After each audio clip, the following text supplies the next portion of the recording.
Where is Smoker, and what is Cross Guild up to? That's the topic of today's video, and to start things off, let's burn it up with Smoker. Smoker has been missing in action for around 300 chapters now, and while most thought he would next make an appearance with Tashigi, that was not the case. In fact, it seems that Tashigi is operating entirely separate from Smoker, since she was shown departing with Kobe's rescue team at G14 and Smoker was nowhere in sight. From the moment they were first introduced, they were inseparable. So where is he? Well, just like how Tashigi was originally supposed to be a part of the 100 Marine battleships sent off to combat Yonko Straw Hat Luffy, I believe that Smoker is doing the exact same. But instead of heading off to our rubbery emperor, he's on his way to take on the Yonko known as Buggy, the Genius Jester, and Cross Guild. Cross Guild has been an absolute pain in the ass to the Marines around the world since they introduced Marine bounties, which made extinguishing this group a main priority for Navy HQ. Sengoku even says that if they don't neutralize Cross Guild soon, that they will kill the morale of every Marine and weaken the whole Navy. We know that they are taking this seriously since, at the very end of the Gorosei Reverie flashback, we saw that over at Marine HQ, they deployed the Seraphim to go and stop Crocodile. More specifically, they sent Seraphim Dofi, Moria, and Croc to Empty Bluffs Island, which is the home base of Cross Guild. Kinda funny how the Seraphim, who are based on warlords, are seemingly their main card when it comes to taking down former warlords. And also, I know there is some disparity when it comes to how people interpreted this page, with some believing that the Seraphim were deployed to the rebelling nations. But I don't believe this is the case since the world government is currently just deleting the nations, like Lelucia. And we also saw firsthand that the Navy has sent Seraphim to warlord territories already. An example of this would be like how they sent S-Hawk and S-Snake to subdue Boa Hancock. Unfortunately for the Navy though, stopping this group is easier said than done, since the main trio of Cross Guild includes not only Buggy, but Sir Crocodile and Mihawk, the world's strongest swordsman. They even have civilians strong enough to take down someone as powerful as Vice Admiral T-Bone on their side. Well, I am joking about that, but this old man did technically finish him off to our knowledge. While there is a 99% chance that T-Bone sacrificed himself to help out the poor old man and his family, there's also that 1% chance that this old man might be Cross Guild's strongest soldier, guised as an old man. Considering how powerful this Yonko crew are, they definitely aren't just sending 3 Seraphim to stop them. So with that being the case, who would they send alongside them? Well, I believe a key character who will play a role in this brigade would be Smoker. The reason why I believe Smoker will be deployed is because back when we saw the raid on Amazon Lily, the Seraphim were led by Vice Admiral Yamakaji, who was kind of a joke, and Captain Kobe. There's a couple of ways that we can infer this information, but from what we know, only Kobe seemingly had a command ship, and he was just a Navy captain. As far as why Kobe had a command ship, it is probably because of his affiliation with either Sword, or because he and Helmeppo are friendly with Marine Base G14, which is the base closest to Egghead Island. Yamakaji, being a Vice Admiral, could have also had a command ship as well, due to his high rank, which is also kind of a joke, but in those chapters, we had nothing hinting towards that. So normally, while this could leave things a bit muddy as to who and who doesn't have command ships, Smoker is the perfect character to cut through the smoke. Because not only is Smoker a Vice Admiral, but he is also a character that has connections to Dr. Vegapunk. While we don't have a clear picture as to what the relationship is like, we do know that it was Smoker and Tashigi's idea to take the punk hazard kids like Mocha to Dr. Vegapunk for treatment. And also, Tashigi did go along with Sword on their Hachinosu mission, so if Vegapunk has connections there, that could be another notch towards Smoker being in the same boat. And the reason why I think Sword has a close connection to Vegapunk is because 1, during the Ohara flashback, Vegapunk said that there are some good Marines within the Navy, and 2, because Helmeppo and Hibari came to Prince Groose, a member of Sword, to ask him if they could deploy the Seraphim to save Kobe. All of that was essentially to say that Smoker could be in possession of a Seraphim command ship, and could be the one shepherding S-Croc, S-Flamingo, and S-Bat to Empty Bluffs Island. So before we go on, I just gotta say that editing videos isn't easy, because there are a plethora of skills and techniques that you need to learn in order to create high quality content. Which is why I am thankful for the sponsor of today's video, Skillshare. So, summer is here, and with it, we have school breaks and slower work schedules. So because of this, many of us find ourselves with more time to explore our passions and hobbies. So why not use this time to learn something new? Because Skillshare is straight up the best place to pick up and learn a myriad of new skills, whether it's video editing, cooking, or even how to start your own online business. Skillshare's got you covered. As far as my journey goes, I've been taking their Premier Pro Learning Path, which is a catered path that helps you hone in and grow one particular skill through a set series of classes. Also, for the summer, I've been trying to nail down my cooking skills, and Skillshare actually has a wide variety of online classes for any type of cuisine you want to master. There's no better time to join me on my learning adventure because Skillshare is offering the first 500 people that use my link in the description a free 1-month trial. You've got nothing to lose and everything to gain with this offer. So again, click the link in the description down below or the pinned comment, and the first 500 people will get a 1-month free trial of Skillshare. Thank you, Skillshare, again for sponsoring this video. So back to Smoker. Another reason I really like him for this position is because of his false legacy. Back during the events of Alabasta, it was forbidden for Marines to attack Crocodile because of his warlord status. That is why, after the Straw Hats and Smoker escaped Crocodile's trap within Rain Dinners, he entrusted Luffy with the task of taking down Baroque Works in his stead. Afterwards, Smoker straight up left the island entirely and focused on taking down Crocodile's Dance Powder boat. Even though Smoker didn't directly help Luffy in his fight against Crocodile, he is the one who got all the credit in the end. The Marines didn't want the word to get out that they had to rely on a pirate to solve their problems. So Smoker became known as the Marine who took down Crocodile, and even got promoted due to this false narrative. Since Smoker is known for his quote-unquote victory over Crocodile in the past, it makes sense as to why they would send him to stop Crocodile one more time, even if that is all based on a lie. But besides Smoker, who else will be within this brigade? To answer this question, I feel like we should take a look at how the Marines have set themselves up in this arc to take on the Straw Hats. Originally, the plan to assassinate Vegapunk should have been an easy one, with CP0 leading the charge while Kizaru and Saturn followed closely behind. But that is when the Straw Hats decided to throw a wrench in their plan by showing up unexpectedly. So we aren't exactly too sure how the Navy had to readjust their numbers to account for them, but in the end, they had an Admiral, an Elder Star, 9 Vice Admirals, 30,000 Marines, and 100 battleships in tow. So now, let's take all of that and throw it at Cross Guild. Or at least throw what's reasonable over there. I doubt they have that many Marines to spare, but hey, throw it to Cross Guild. So, reining myself in, even though we, the audience, have a good connection with Smoker, at the end of the day, he is still just a singular Vice Admiral. So, there's a good chance that he will be accompanied by many other Vice Admirals on this mission. Egghead warranted 9 of them in total, so I wouldn't be surprised if there were just as many heading to Empty Bluffs Island right now. Trying to figure out who specifically would go is, quite honestly, a bit of a pain in the ass considering how little value they really add when faced against a Yonko crew.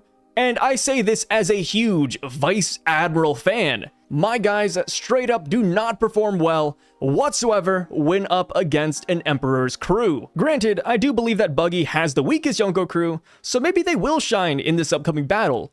Outside of Mihawk, Buggy, and Crocodile, their next best fighter is Mr. 1, followed by Kabaji, Moji, and Richie. Oh, Vita. Mr. 3. Yeah, you guys get the point. If the Vice Admirals can't wrap them up, then I'd honestly shed tears. So, when it comes to what Admiral would lead this, I think it comes down to how personal taking Cross Guild down is to the character. For example, Kizaru probably wasn't randomly selected to go to Egghead Island, but instead volunteered himself considering his close ties to Vegapunk, and I'd go as far to say that it's reflected in the way he's performed here. We saw how relentless he was when it came to him being the one who would land the final blow on him. So, which currently available Navy Admiral would take Cross Guild on? Well, I think it's Fujitora. I think a point could be made that Fujitora really cares for his fellow Marines and citizens alike, so the existence of Cross Guild's Marine bounties and their encouragement of insurgent violence among civilians would definitely rub him the wrong way. What's great about adding Fujitora onto the roster along with Smoker would be that they actually have some history together. Back during Dressrosa, we had a small flashback where Smoker vented his frustrations about how Alabasta went down and how the Marines could not own up to their own mistakes. Taking Smoker and the feelings of many onto his shoulders, Fujitora live-streamed himself apologizing to the Dressrosa citizens for his inability to stop Doflamingo. This act was to avoid another false narrative like what happened at Alabasta with Smoker. This, coupled with their interactions and flashbacks, makes it seem as if Smoker and Fujitora are quite close behind the scenes. Or they just hang out at a lot of the same marine bases together. Either way, what I'm trying to say is that Oda has actually paired them up before, so it wouldn't be that random of a team up. And he's also the only free Admiral right now, with Kizaru at Egghead Island and Green Bull roaming around defeating pirates. Huh, maybe Green Bull could actually come, since last we saw, coming off of Wano, he just took down Weevil. So I guess if he's taking down former warlords, then he could team up with Fujitora in his quest to take down Cross Guild, which is a group that's led by former warlords. And, just like Smoker, we also know that he and Fujitora teamed up just recently at Marie Joie, so they do have experience working hand in hand. Damn, maybe he does come after all to compensate for the lack of not having the Gorosei among the fleet. Honestly, I should have put more thought into Green Bull beforehand. So just imagine how epic this fight or clash could end up being. Smoker versus Buggy, since they did battle lately at Logtown. Mihawk versus Fujitora, swordsman versus swordsman. And Aramaki versus Crocodile, since they have almost opposing Logia devil fruits, with Crocodile creating deserts and Green Bull creating vast, lush oases. Plus, they both have the ability to suck people off, so we could get a fight based on who can drain the other first. Honestly, if this fight goes down, then I have no clue how it will end. Maybe it gets called off midway through, since there are now more pressing matters at hand thanks to Vegapunk's apocalyptic message. There's nothing quite like the end of the world to make bygones be bygones. So, hypothetically, if this battle gets dispersed or if Cross Guild wins, what's next for them? Well, Buggy declared that Cross Guild's new goal is to become Pirate King, which is definitely easier said than done. Or is it? Funny enough, becoming Pirate King is probably easier now than ever, considering that Luffy has paved the way for trailblazers. Whole Cake Island's road poneglyph is normally a crash mission, but since Big Mom is currently out of commission, it has never been easier to steal. Of course, there are still heavy hitters on the island, like the Sweet Commanders. Oh wait, what? They've been recently injured? Well, isn't that just perfect? So, in the Jerma cover page story, we found out that not only did Katakuri and Oven end up fighting each other thanks to Caesar's gas, but Van Augur and Kuzan defeated Cracker as well. So they shouldn't be at full capacity by the time Cross Guild runs through the island.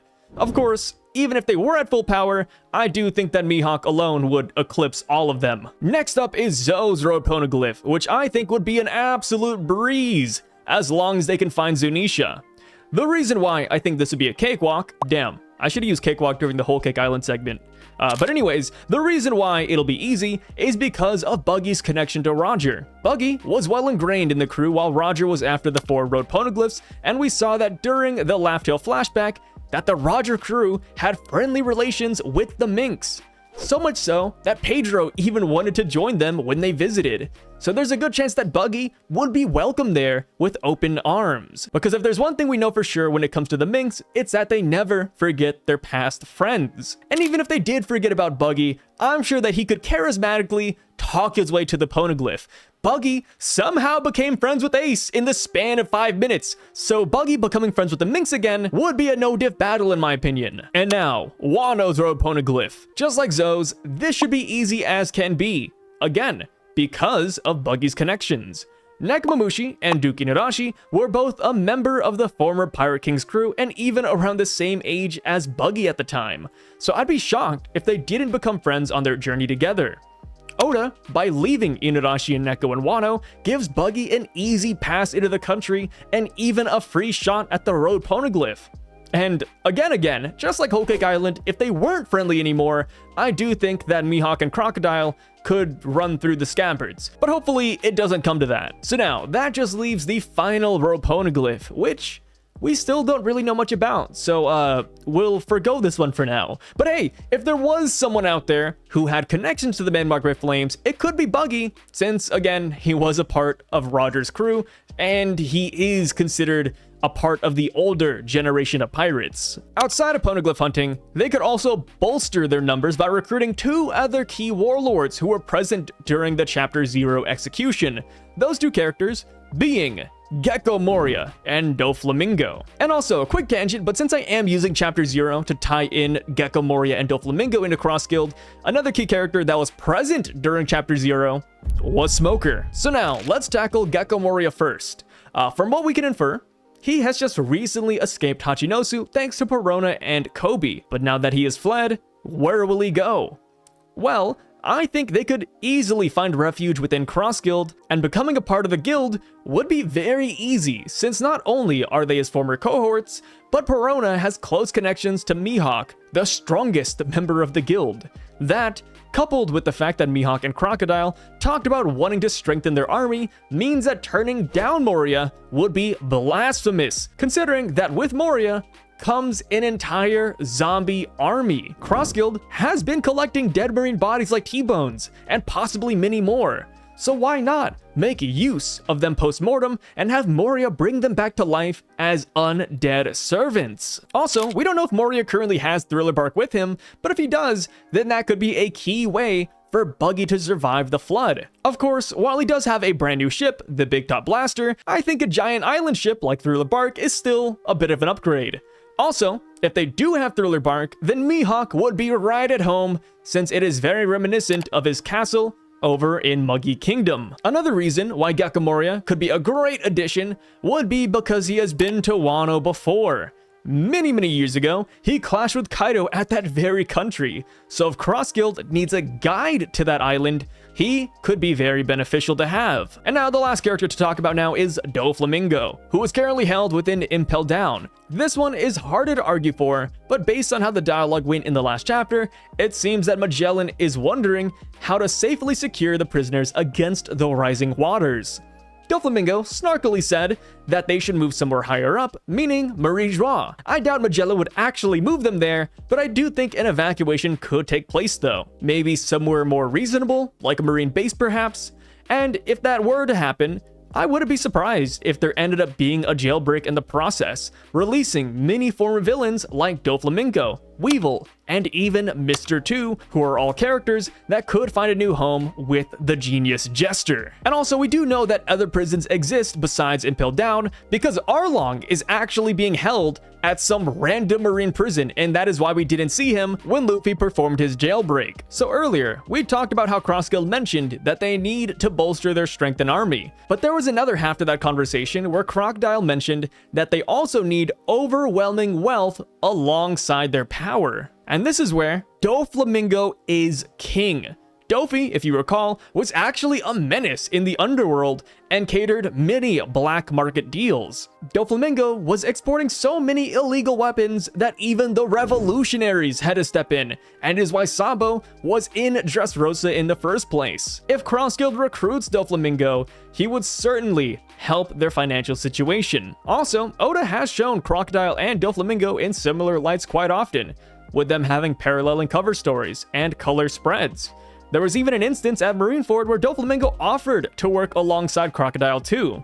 They weren't able to come to agreement in the past, but maybe things will be different now that they are both no longer Shishibukai. Cross Guild could very easily take the world by storm. Buggy with the fame, Crocodile and Doflamingo with the wealth, and Mihawk and Moria with the power. Alright, so I'm adding this in after I've edited the video, but I forgot all about Weevil. He's also within Impel Down from what we know of so far.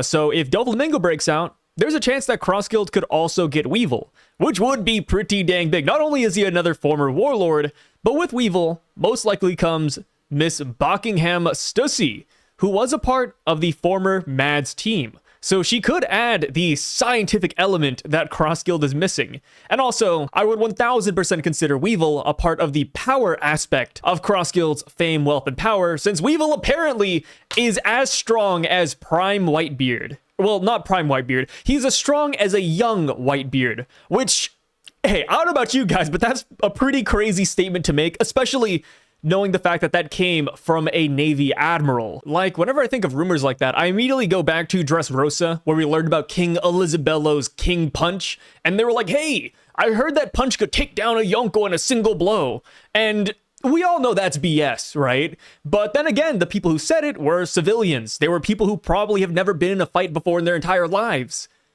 But Weevil's comment, no, that came from Kizaru, a guy who was around when Whitebeard was younger, a guy who has actually fought Whitebeard. So it's like, okay, yeah, I think Weevil is pretty damn strong. But granted, though, he did lose to Aramaki, so I don't know how strong he would be. But then again, you know, losing to Aramaki, just gotta say it right here, but that could be a buff for Weevil, considering the option that Aramaki could have easily sucked him off, and by the next time we see Weevil, maybe his body will match his strength. Which would be pretty crazy, right? We saw what he did to Shinobu, so there's a pretty good chance that Weevil, another plump fellow, could be buffed up by getting sucked off.